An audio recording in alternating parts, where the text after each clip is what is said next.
Hi, I'm Mary. And I'm Katie, and this is The Housewife Did It.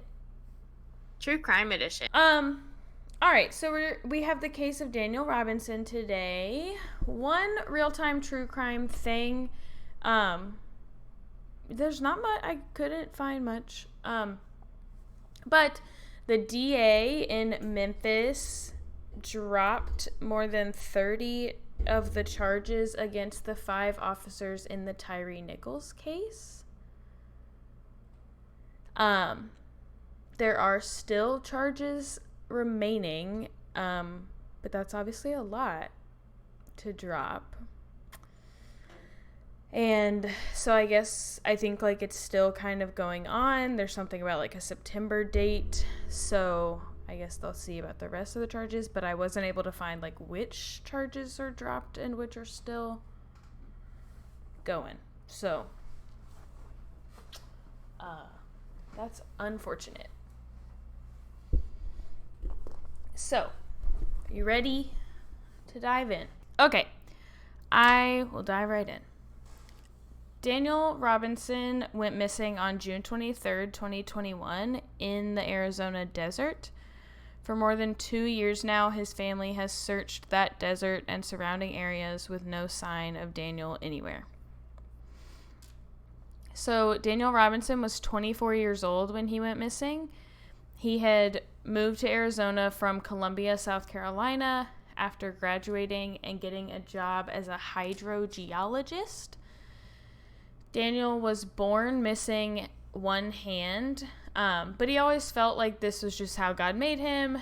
His parents talk about how they had tried to get him to use prosthetics, but by high school, Daniel decided like he was never really interested, but in high school he was like, yeah, no, I'm done with this. So, everyone says he really loved nature, adventure, playing instruments. Daniel got his degree in geology in 2019, and he had great plans for his future. His dad said he always talked about wanting to be an entrepreneur and would like bounce ideas off of him. He had an older brother he had one older brother who still lived in South Carolina, 2 older twin sisters. One of them lived in California, and the other one moved to Phoenix shortly after Daniel moved to Arizona. And so they were nearby. He had an apartment in Tempe, so they were pretty close together. Daniel's job consisted of testing groundwater for contaminants. So he often worked in remote locations. On June 23rd, the day that he went missing, Daniel was going to a work site that he had not been to before with a coworker named Ken Elliott. Ken and Daniel had never worked together before, but Daniel texted him ahead of time to get directions to the location, and he arrived at the job site around 9:30. Ken says that it started to rain around the time that they both got there, pretty hard, so he asked Daniel if he wanted to just wait in their cars until the rain passed. And he says at this point, Daniel started staring off into the sky for a really long amount of time before he asked Ken if he wanted to go rest. Oh, I burped. Then he asked Ken if he wanted to go to Phoenix. He asked if he wanted to go rest in Phoenix, and then if he wanted to go home to Phoenix. Now, Ken doesn't really have a baseline for Daniel's normal, quote-unquote, normal behavior, but these things certainly did strike him as odd. He says that at this point, Daniel got into his Jeep, buckled his seatbelt, waved to Ken, and drove off. At the time, Ken didn't really think this was urgent. He thought it was weird, but he never met this guy. He actually thought, like, is he high? Like, I don't really know. So... Yeah. Well, I was going to say, like, when you said, like, he doesn't have a baseline for his normal behavior, but, like, this was weird. Like, I think even when you don't know someone, like, you know when someone is acting weird. Like, the difference is, like, you don't know why they're acting weird and you don't know how to handle that they're acting weird. Right. So he did call people back at the office and just let them know that Daniel left the work site. But he kind of just thought, like, maybe he was leaving to get food. Maybe he thought, like, it's raining. Now's a good time to go. These work sites were, like I said, they were super remote. So, like, a lot of the time going to get lunch or something would take, like, an hour. So it wasn't until a few hours later, when Daniel still had not returned, that Ken really started to worry. So he went driving to see if he could find anything to show where Daniel might have gone. And he found that at a fork in the road, there were tire tracks headed further into the desert instead of out towards the road. Ken says that their original tracks from coming into work that morning had already washed away from the rain. So these tracks, he felt, had to be from when Daniel left, or like had to be the most recent tracks. At this point, Daniel's coworkers let his family know that they had not heard from him in a few hours after he had left a remote work site alone. His family begins blowing up his phone, not getting any answers. His father, David, said this is very unusual for Daniel to not answer his phone or to, like, not tell them where he was going. Like, if he were going somewhere for a while, he would have let them know. So now we're going to talk about what we know. That's like the background of the day that he goes missing. Next, we're going to talk about Daniel leading up to the day that he went missing. And just some reports we have from folks. So his friend from college, who I could not find the name of, who Daniel had met in geology class, had come out just a few weeks earlier in June to visit Daniel in Arizona. What? I thought you meant he came out, and I was like, oh, pregnant. No, he came out to Arizona a few weeks earlier in June. This friend said that Daniel seemed pretty much the same as he knew him. Seemed fine. But that he did mention having met a girl recently. He spoke about it, like, positively. It was fine. So then, and from another report, Daniel's friend Roger, who was also a coworker, said that he had noticed some changes in Daniel leading up to his disappearance. Roger had let Daniel live with him for his first month in Arizona while Daniel was still looking for an apartment. They enjoyed playing basketball and video games together. Roger, I think, worked in the office and Daniel worked out in the field, so they didn't necessarily, like, work side by side all the time, but they were friends and coworkers. Roger saw Daniel just 2 days prior to his disappearance, and he'll see him the day before too, but on June 21st, 2 days before, he said that on that day he noticed Daniel had cut his hair, and he thought, like, that's weird because he told me he's trying to grow it out. And then this part's really weird. So Roger asked Daniel to go get breakfast that morning, and Daniel said no, or no thanks. I don't know how rudely he said it, but he said no. Absolutely fucking not. Fuck off, Roger. But then after Roger went back to his desk, or wherever his work area is, Daniel texted him and asked if he wanted to go get breakfast. So they ended up going to Chick-fil-A. He recalled that although Daniel always ordered the same thing, that day when he asked what Daniel wanted, he told him to just order him whatever he was getting. Daniel told him that there was a girl he was interested in, but she didn't even know he existed. He asked Roger some questions about God and miracles, like if he believed in them, had he ever seen one. Daniel asked Roger if he trusted him, and Roger said, yes, of course. And Daniel asked him why, and Roger said, well, like, because you're my friend. And Daniel said, but what if I wasn't your friend? Then he says Daniel started talking about his ego and needing to get rid of his ego. And Roger said this was really strange because he never felt like Daniel was egotistical in any way. He always felt like Daniel was so proud of like his story and like who he was. So he thought this was really strange.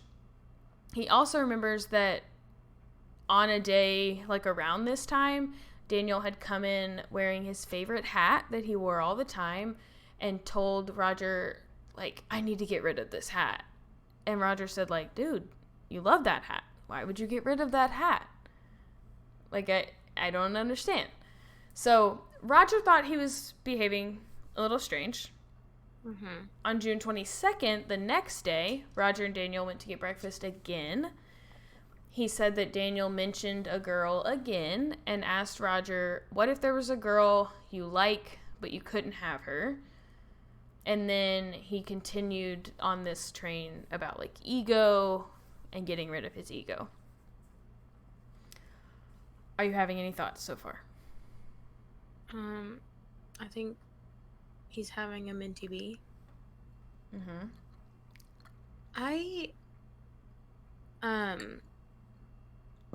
If you've listened to our podcast before, you might know that I know something about Daniel Robinson. Mm-hmm. I don't know the details, but I know a little bit about like the girl situation. Mm-hmm. So part of me feels like maybe he's just kind of a weird dude.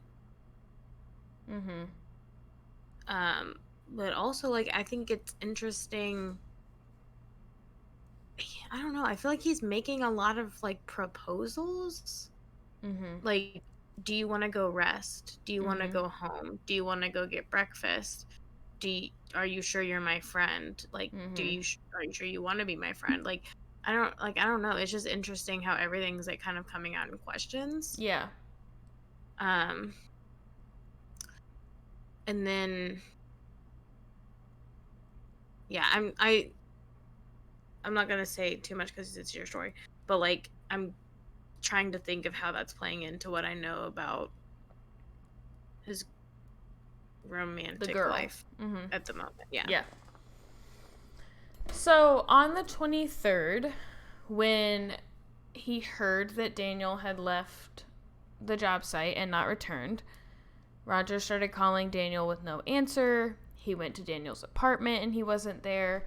So he called Daniel's sister, Davisha, who's the one who lived in Phoenix. Daniel's parents then, or like Davisha obviously communicated with her parents and blah, blah, blah, and they reported him missing at 7 p.m. David Robinson, Daniel's father, pretty much immediately came to Arizona to begin searching for his son. David was previously in the military, so he said that as soon as he found out his son was missing, he started treating this as a mission. And ever since Daniel went missing, David has not stopped treating this as a mission, and he says that you do not give up on a mission until it is completed, which is admirable. David is a huge part of this story. Like, David goes to CrimeCon and he does interviews. One of the podcasts I listened to for this, David is in. So I want to be clear that, like, although we are going to get into some thoughts of mine that do not match with David's opinions on this, I still very much respect him, and this is so hard, and he really is, like, out in the hot ass desert all the time looking, and they have found the remains of other people out in the desert. So, like, that's good work either way. So yeah, thank you, David. Yeah, good job, buddy. In addition to some of this weird behavior noted by Roger, they also found that Daniel had recently deleted all of his Instagram posts. The day before he went missing, he had called his mom, but left her a voicemail when she didn't answer. He said, I just wanted to let you know that I love you, and some other things in the voicemail. I will say, I heard the voicemail. I did not think it sounded concerning. It didn't sound, like, ominous. It didn't sound like whatever. However, his mom, who obviously knows him better than I do, said that it did not sound exactly like him. Like, it just sounded a little strange, which is, like, totally fair. I don't know him, so. He had told his mom, though, that a few days prior to that call, that he had met a girl while he was working Instacart. His dad said that he was working Instacart just for some extra money. So basically, like, his work required some equipment, but their employees had to buy the equipment up front and then create, like, an expense report to get reimbursed. So, like, waiting for those reimbursements tightened his budget. So he started Instacart as a second income. A lot of information. I feel like David felt the need to, like, really defend why he had a second job, which, like, to me, baby, in this economy, I don't need to know. Everybody's got a second income just because you need it. So, his mom did say, when she heard about this girl, she gave him some lady advice. And she said to pursue her a little, but to back off if she's not interested. That is good advice. It is very good advice. Mom, thank you. He did tell his family that he was going to go on a date with her soon. Seemed like he was excited. So, the woman that he met through Instacart was named Caitlin. Once he went missing, Caitlin shared her text messages with Daniel with the police, so we're able to see a little more about their relationship, their conversations. So Daniel first met Caitlin on June 12th, so about, 11 days before he goes missing, when he delivered alcohol and food to her home in an Instacart delivery. Her and her friends had been drinking that night, and they thought Daniel was so sweet, and to be completely frank, they thought because he was missing a hand that he was harmless. That is what they said. So they invited him inside. And he went. It is both dangerous and inappropriate for them to invite him in, but also for him to accept that offer. Like, either one of them could have ended up very hurt in that situation. So I don't even open the door. I'm like, people who deliver things to my house. Texting back like, thanks, got it, bye. I'm like, I will not open the door for you because my dog will run into the yard. Yeah. This night, Daniel and Caitlin did exchange phone numbers. And the next day, he texted her that he had left his canopy at her house. It sounds like a canopy is just, like, something for his car to block the sun. Like, I don't really know. I think it just blocks, I don't know, because you're in Arizona in June. So, Caitlin had also shared a podcast with Daniel. It was like a philosophical podcast by Eckhart Tolle, who is a spiritual teacher. It did seem to talk about ego being a part of your mind that tries to control your behavior, and that the ego needs to be dissolved. It focused on seeking a higher purpose, being present and still in the moment. Thoughts? Well, isn't that kind of like the whole, like, idea of, like, id versus ego? Kind of, yeah. I don't know. Is that, I don't like, remember exactly. That was my first thought, was that I think that that's generally what's taught about, like, id and ego, is that you're supposed to dissolve your ego and, like, lean more into your id, I think.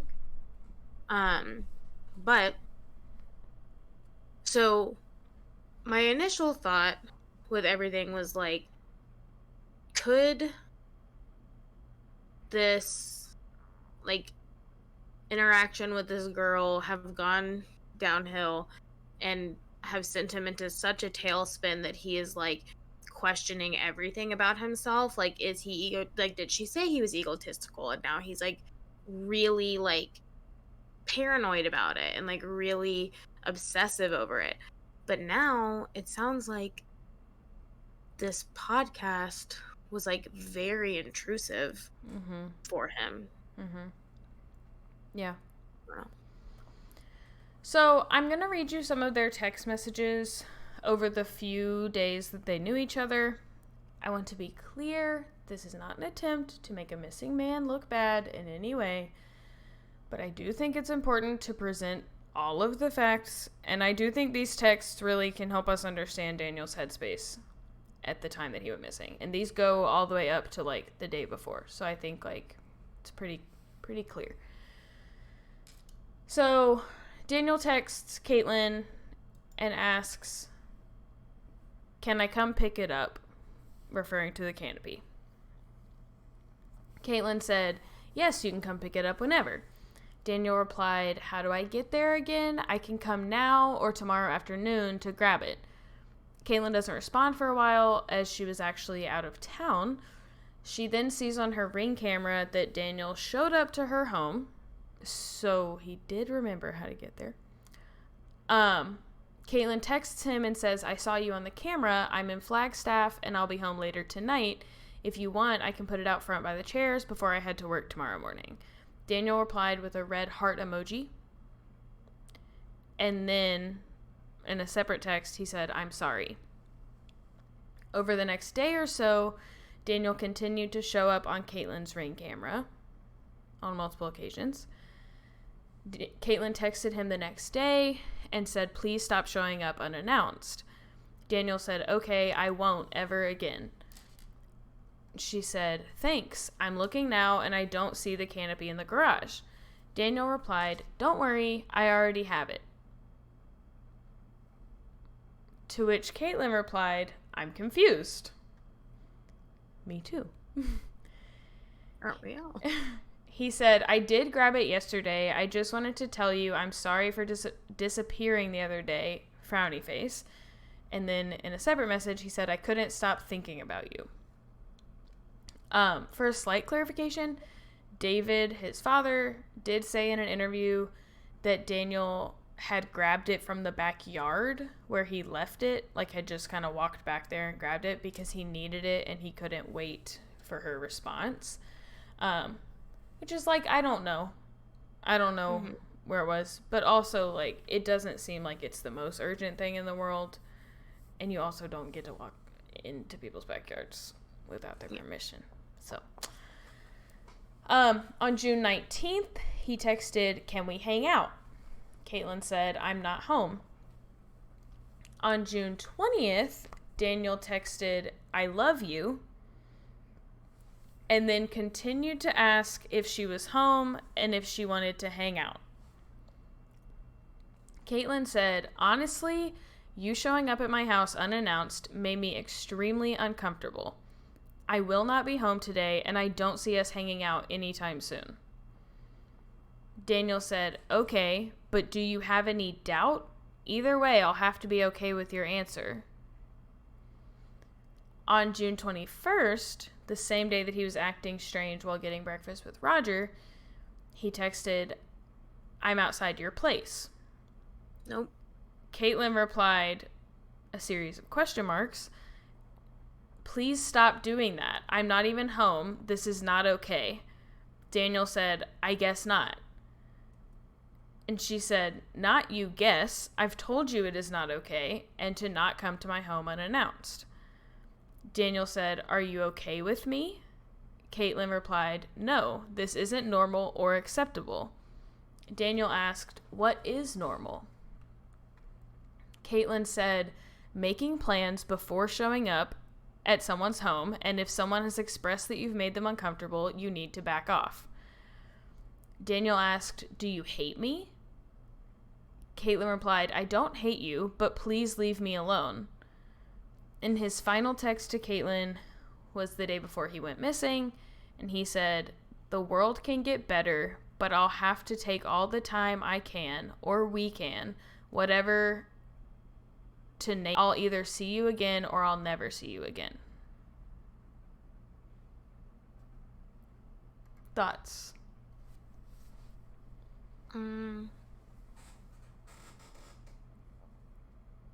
I Come on.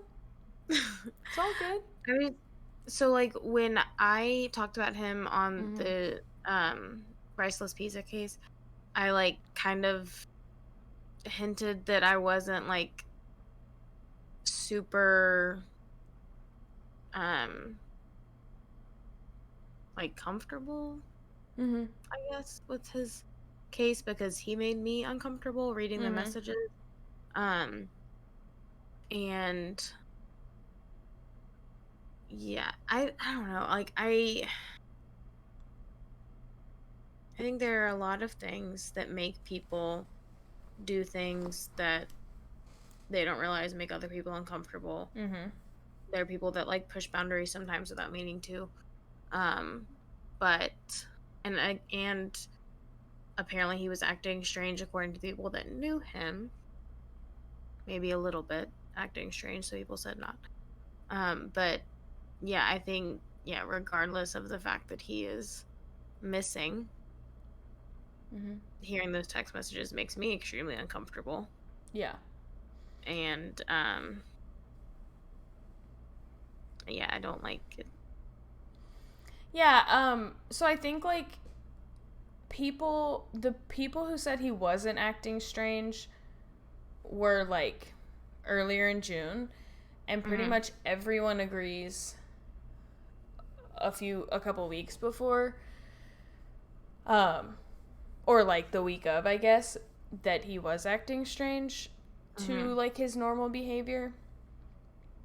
Um we will get into it obviously, but I don't think obviously that you're like out of line for feeling like these would make you uncomfortable, like obviously if you Mhm. were receiving these texts.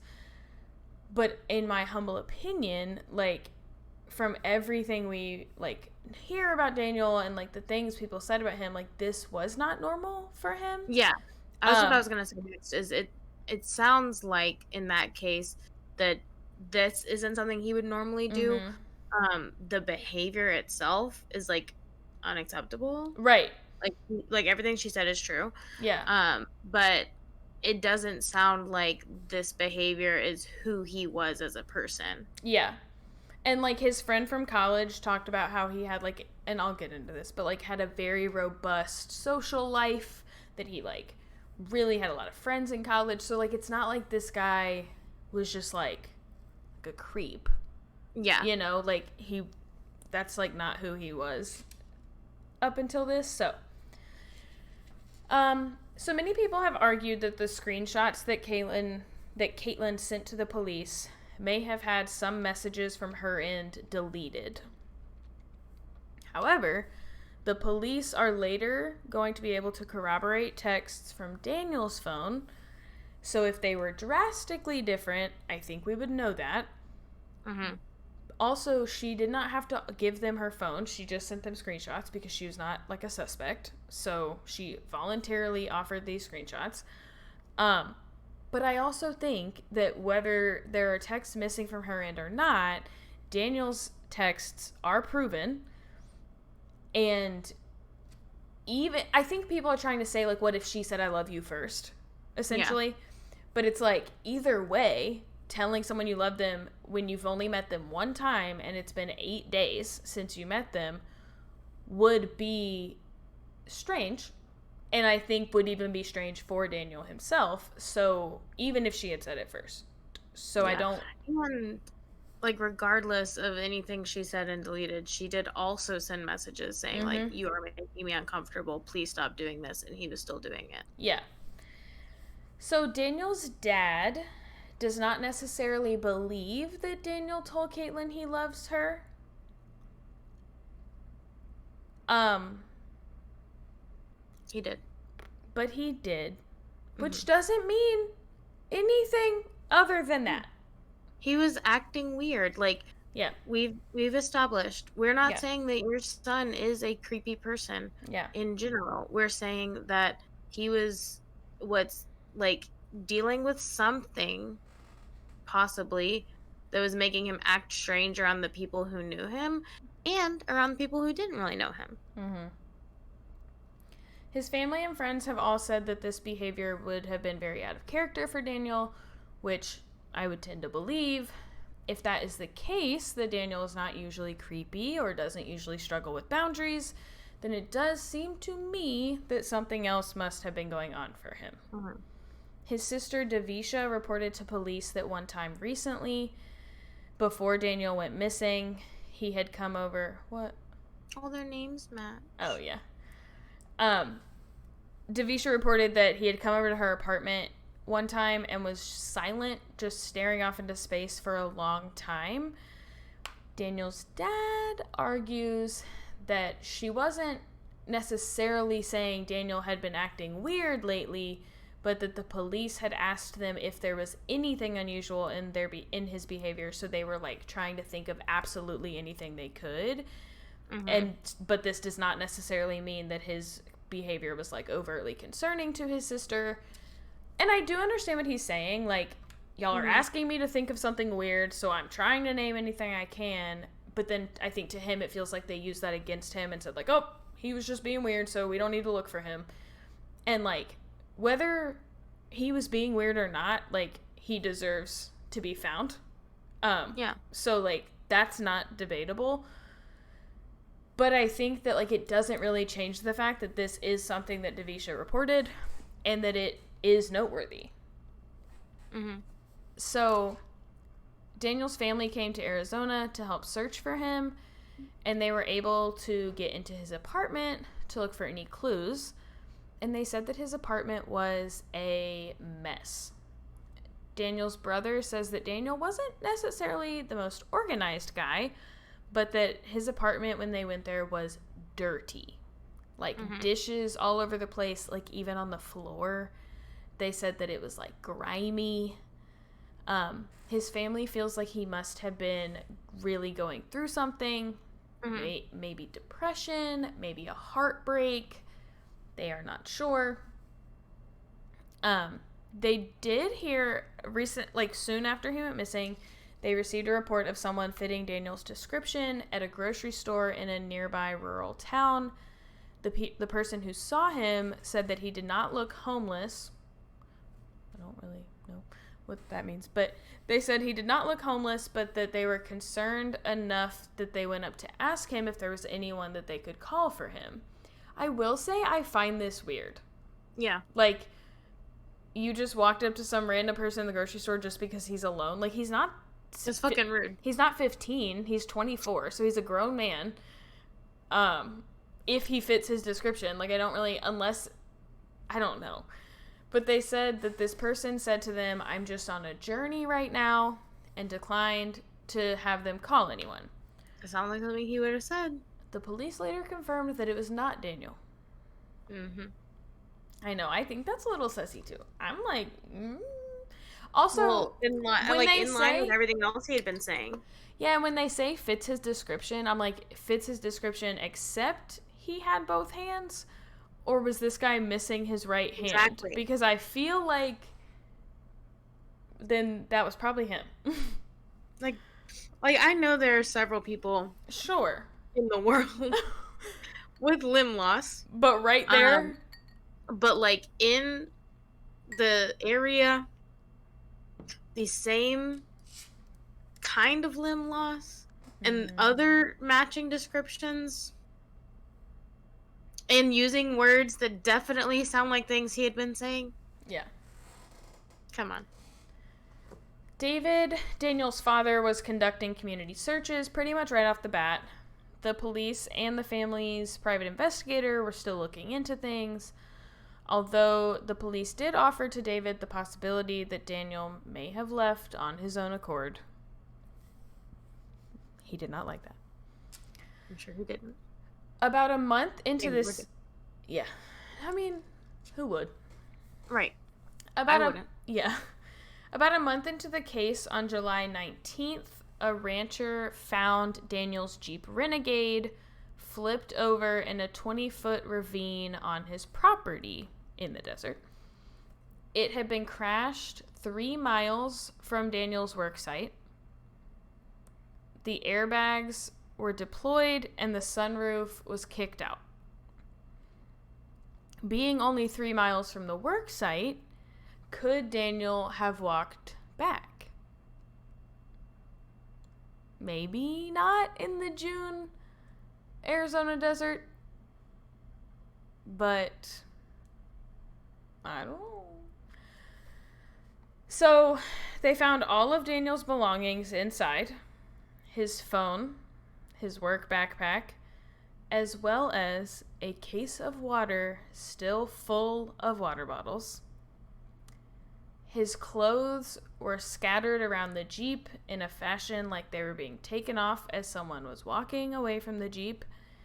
His wallet was still inside the pocket of his pants, and there was no blood evidence in or around the vehicle. There are varying theories related to the vehicle, as there were reportedly aerial searches conducted of the area.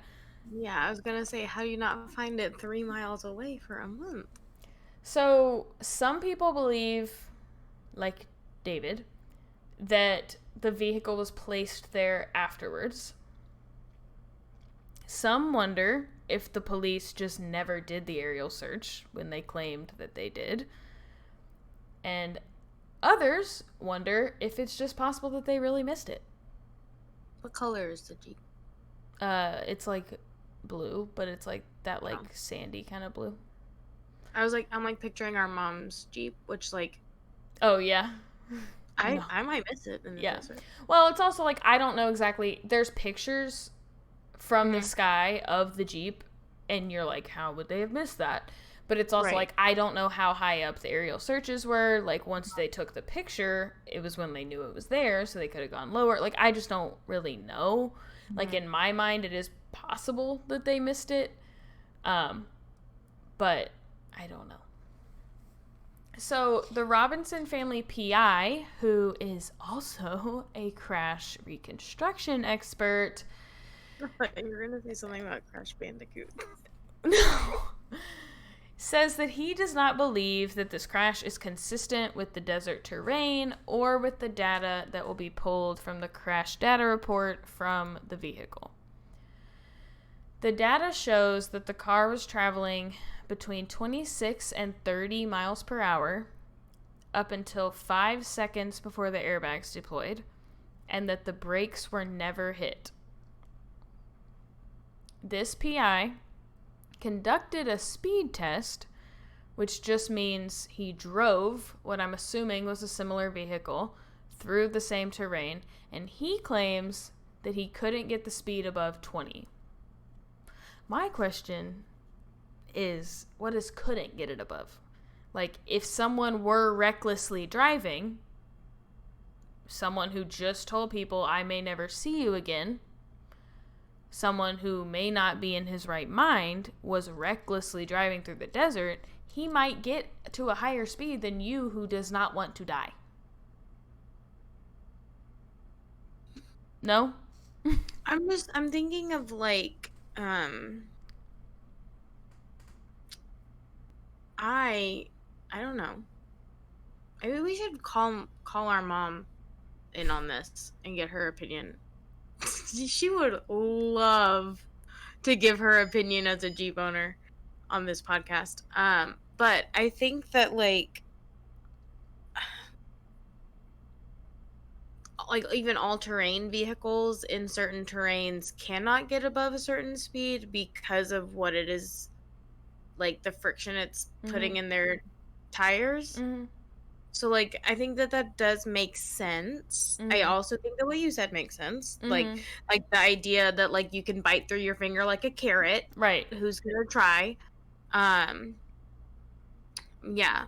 I just have like I'm so I love this case because it doesn't make a damn bit of sense. And so like I honestly like I think of this case all the time, like literally constantly, and I'm like, oh, maybe I figured it out. But I don't. I don't understand, like, I don't understand taking the clothes off. I don't understand how the Jeep was so close. I don't understand any of it. I also don't think of our mom's Jeep, like a Jeep Renegade is like... Oh, yeah. So like, our mom's Jeep can't really get above. Yeah, but also, like, is a Jeep Renegade, like, would that be considered, like, an all-terrain vehicle? Yeah, probably. Okay. So, the PI believes that this is the second crash, and that basically the car was crashed before and then staged here. Also, David Robinson is adamant that the car was not there on July 17th when searches were being conducted, but that it then appeared on July 19th. After the airbags deployed, the car was driven another 11 miles, and the ignition attempted to turn over 46 times. So, That's a lot. To me, it's a little hard to understand how both happened if it continued to drive and the ignition wouldn't turn over, but I don't really understand anything. So, I have. Maybe it was What? continued to drive and then. Yeah. Yeah, I guess. I have some of the odometer data if anyone is interested in exact numbers. So, around 6:30, he had 58,055 miles. At 7 a.m., 58,091.99, so about 40 miles added. At 7:20 a.m., 58,093, so about 2 miles were added. 8:30 a.m., 58,112, so like 20 something were added between 7:20 and 8:30. 9 o'clock, probably around getting to the work site, his car was at 58,129 miles, which would have been like another 17. And then at 12:54 p.m. at its last reading, it had 58,153 miles. So about 23 miles were added after he arrived at work. So that's a difference of about 23.61 miles. In my opinion, the speed that you can get a car up to in a certain terrain might change based on your state of mind and if you're not really worried about being injured. I don't know. I don't know what kind of tests he did. Maybe they were tests where, like, he was fully padded and he could have wrecked and he just physically couldn't get it past 20. I also think, unfortunately, like, every time there's a case, each side has two experts. So, like, I don't know that, like, what this PI says is, like, fact.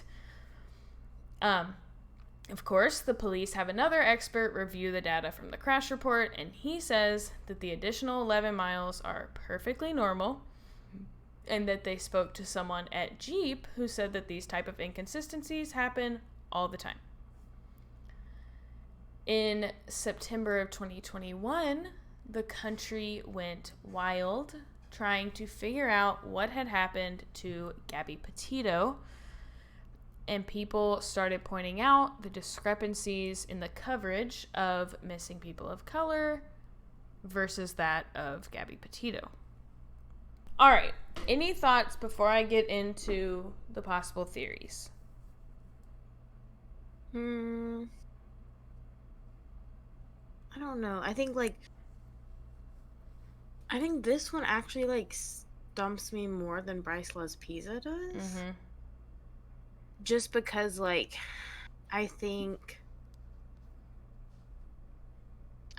that I can confidently rule out foul play in Bryce Loves Pizza, but, like, there are so many things with this one that, like, do seem, like, sinister or, like, well after the fact, like the car and stuff, that I'm like I don't know. Yeah. I don't know. So, Daniel's family and their PI feel that there was foul play of some sort involved. Now, I will say they also don't necessarily believe that he is dead.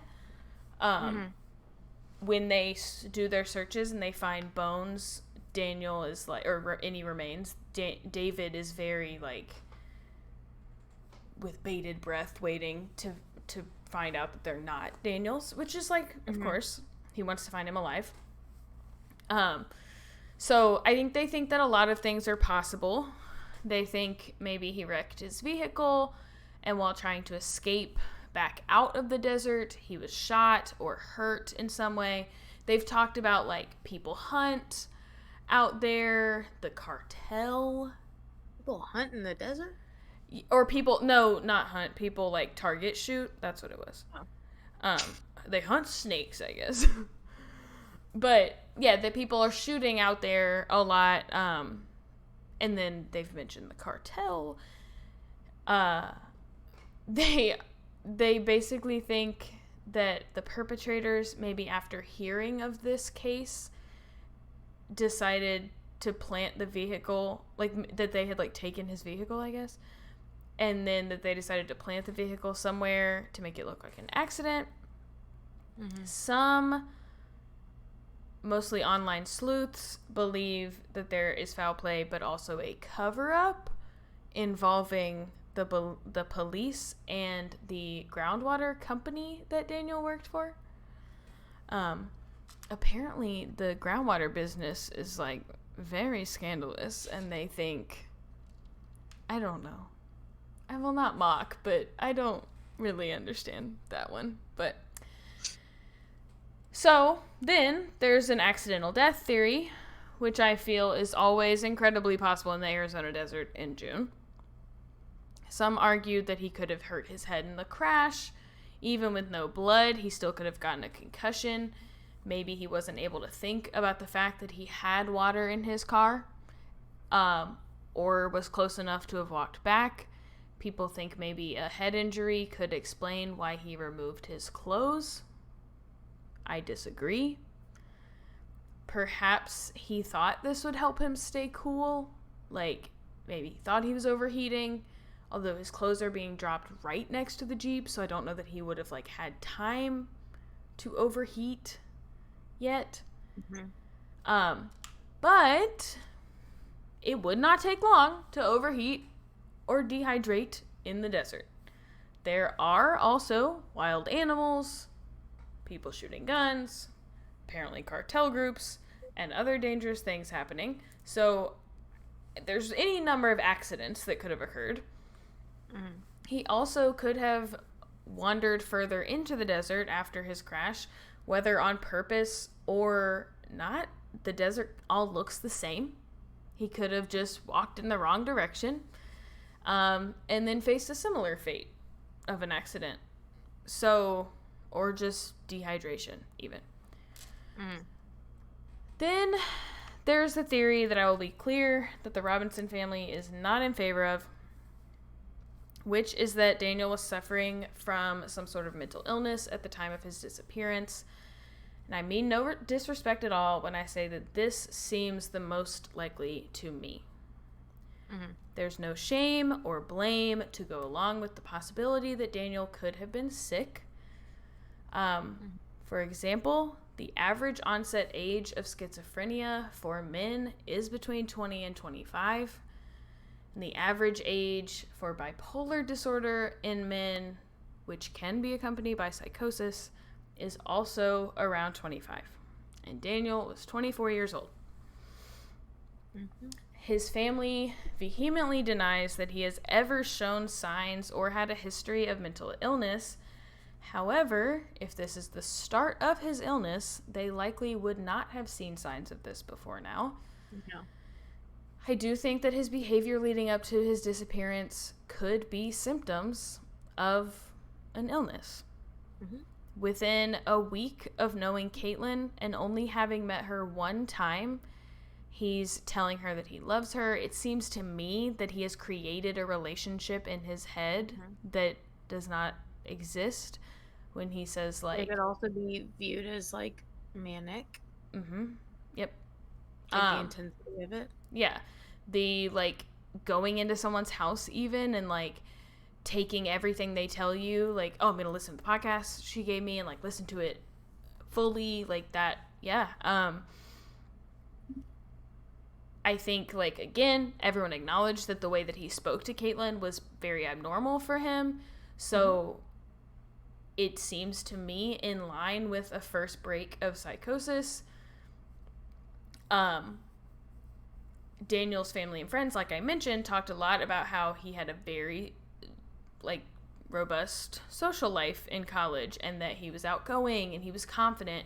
So to me, like, this does not seem like something that he would think is an acceptable way to interact with women Right. if he was in his right mind. He also seems to have at least originally chosen to drive into the desert from his work site, just waving goodbye. He seems to have at least originally chosen to drive into the desert from his work site by himself, just waving goodbye to kin and driving off.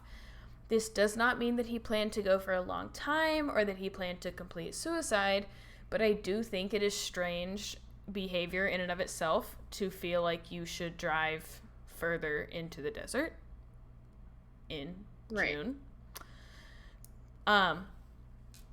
He was talking to his friends about a lot of concepts that he had not previously shown interest in, like the ego. And, like, yes, they were topics from the podcast that Caitlin had sent him. So, like, yes, we have a source. But it's also really easy when you're unwell to take small things and make them bigger. Like hyperfixating. Right. And, like, obviously, if you are experiencing psychosis or schizophrenia or whatever, you have delusions that are fully false and you have hallucinations that are fully false, but also, like, the real parts of your life, like, can become delusional. So, like, Caitlin was real. Caitlin was a part of his life, kind of. They met. And then he's telling everyone, first of all, they never planned to go on a date, and he told his family they were going on a date.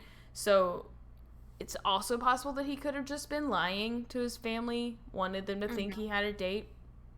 That's benign. It's fine. But, like, he's telling people, this girl doesn't even know I exist. What would you do if you were in love and she didn't love you back? And, like, that is just frankly not the relationship that they had.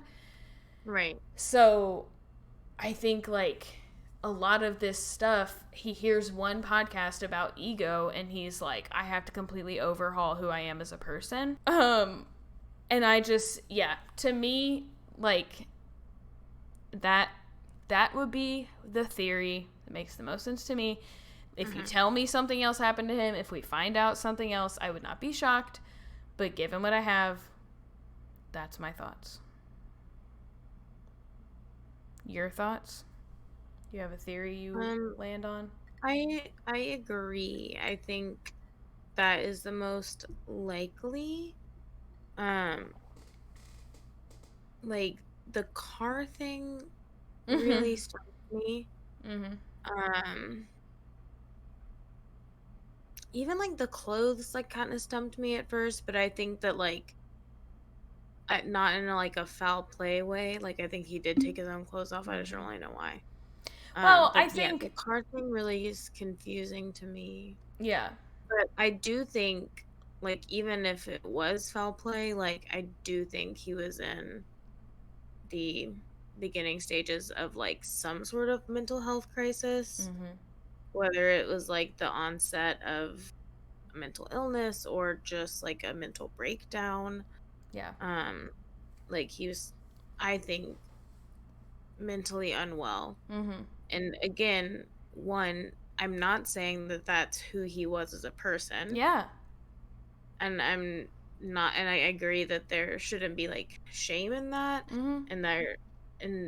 But if he was acting so different and as, like, an outsider, like, I'm hearing that this is not normal for him, and in my opinion it is, like, very severe behavior to be different for him. Yeah. Like, I think that it has to be some sort of, like he wasn't okay. Yeah. And I think, like, in my opinion, like, it's, like, the nicest way for me to view this is that, like, I do not think Daniel was a weird, creepy, predatory guy. Like, I don't think that. And so I think that, like, it only makes sense to me that something outside of his control, which is his mental health, is is behind this. Now, that doesn't help us know what happened in the desert. Doesn't Right. help us know, like, is he alive? Is he not? Did he go start another life? Like, we don't know. I mean, Right. usually you don't last that long when you're that unwell without getting into some crisis. Mm-hmm. But even the car stuff to me, like, other than, I feel like for the foul play theory, I feel like you have to ignore a lot of Daniel's behavior. Mm-hmm. However, I will admit that for the mental illness theory, I have to ignore a lot of the suspicious circumstances Mm-hmm. around the desert. But I also have experience with people with mental illness, and often it is just not explainable. So, like, I Mm-hmm. even thought, like, he could have crashed his car, continued driving it. Like, the airbags deployed, but it drove 11 more miles. He could Mm-hmm. have he could have driven in circles, ended up back in that spot. Like, we don't, like, there's no way to know because his behavior was not, like, following any sort of, like, normal logical Yeah. track. So it's, like, really hard to know. And I think the clothes thing, while it's Mm-hmm. weird to think that he would just take his clothes off, it also seems to me like purposeful. He leaves his phone sitting in his car, leaves his backpack sitting in his car, starts taking his clothes off, pants are still inside out, knows that there's a case of water in the back, and then just decides to walk off in the desert naked with no water. Like, to me, there's just, like, no way someone who is well does that. Yeah. I also like, and this is like something that stumps me in like all of these cases. I just don't understand how they can't have found him yet. I know. Like that I think is like obviously like what makes it Mm-hmm. the hardest to figure out what happened, but like just genuinely don't understand like if that's the thing that I think that always like makes me wonder and like doubt myself and think maybe it is foul play is like if it wasn't like how in the world have they not found them yet? Yeah. And I know that David's searches have shifted to, like, a grid search. So he Mhm. intends to mark off areas and search every single area of that desert. Um, so I mean, Yeah. if that's the case though, if Daniel is in that desert, they're gonna find him. Yeah. And so I don't know, once you finish that grid search, what's the question? Right. Did he get out of the desert? Did he make it out somewhere? He still could have died. Like, he still could have, like, been killed, met foul play, had dehydrated, or had something happen outside of the desert. But did he make it out? Like, you Right. have to start wondering a lot of other things. So yeah, it is really weird that, like, how far can you really make it with no water, no clothes, no phone, no wallet in a vast desert like that? You would think you'd be finding some remains of his pretty, not like a mile away, but like within like 10, 20 miles. Like, y'all been searching Yeah. around this car and you haven't found nothing. Like, Right. it is really so confusing. Like, I just Mhm. really struggle with this one. I agree. Um, so any final thoughts about this? Mm, I hope they find. Yeah. So call to action is that Daniel Robinson's still missing. So he is a young black man missing his right hand. At the time that he went missing, he was about 5'8". I don't think he shrunk. And about 165 pounds. That obviously could be different. I will put in the show notes, but you can visit pleasehelpfinddaniel.com, which is run by his father to find ways to help. He posts about their searches if anyone's in Arizona or wants to go Mhm. participate in those searches, and there are other ways to help the family. So, Some of my sources were Never Seen Again, Disappeared, Crime Weekly podcast, Please Help Find Daniel.com, and the Mile Higher podcast. What? Mile Higher. Thank you. Yeah. Good job. All right. We'll be back next week. Mm-hmm. Bye. Bye.